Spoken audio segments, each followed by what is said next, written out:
क्या दुनिया एक ऐसी जंग की तरफ बढ़ रही है जिसे रोका नहीं जा सकता? क्या समंदर की लहरों के नीचे कोई ऐसी ताकत छुपी है जो दुनिया की सबसे बड़ी नेवी को घुटने टेकने पर मजबूर कर सकती है? क्या महंगे हथियार इन सस्ती और छोटी कश्तियों के सामने नाकाम होने वाले हैं? इन्हीं सवालों पर हम गुफ्तगू करेंगे।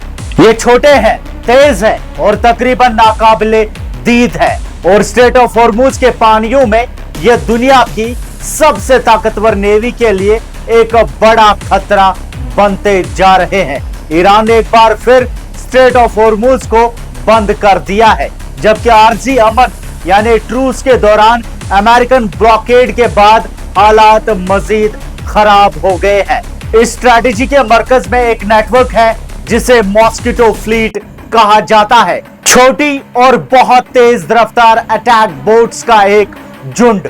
ये बोट्स रिवायती बहरी जंगों के लिए नहीं बल्कि तबाही और अफरा तफरी मचाने के लिए बनाई गई है, जो बड़े से बड़े जंगी जहाजों को चकमा दे सकती है। इनकी रफ्तार 100 नॉट्स तक पहुंच जाती है। इनमें से अक्सर आम सिविलियन किश्तियां हैं जिन्हें मशीन गन्स और रॉकेट से लेस किया गया है ताकि हिट एंड रन हमले किए जा सके।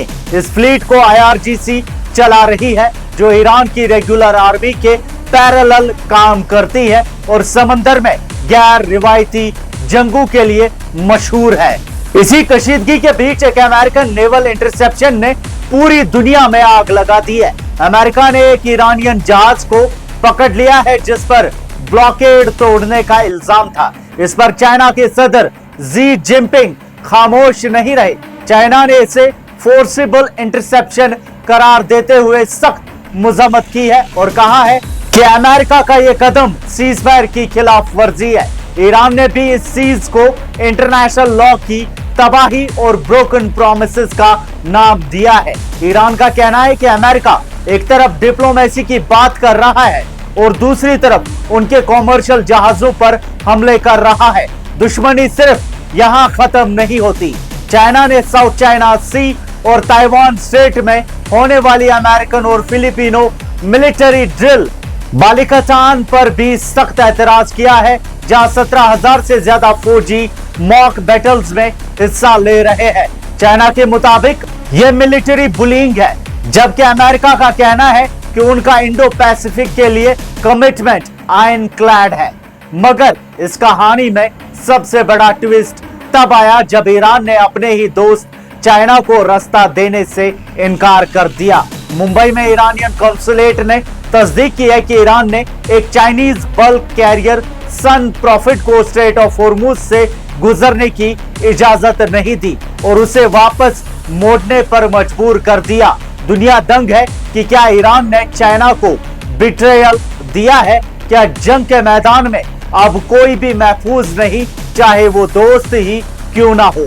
आईआरजीसी इन बोट्स का इस्तेमाल रास्ता रोकने और नकलो हरकत में खलल डालने के लिए करता है। रिपोर्ट्स के मुताबिक इन्हें डिटेक्ट करना बहुत मुश्किल है क्योंकि ये रेडार या सैटेलाइट्स पर वाज़ेह नजर नहीं आती और अक्सर साहिली गारों में छुपी रहती है। शदीद यूएस और इस्राएली हमलों के बावजूद अभी भी सैकड़ों या शायद हजारों ऐसी बोट्स एक्टिव हैं। ईरान ने इस फ्लीट में सबमरीन्स और मरीन ड्रोन्स का इजाफा करके समंदर को एक पेचीदा जंगी मैदान बना दिया है। इसका नतीजा समंदर में अफरा तफरी की सूरत में निकला है।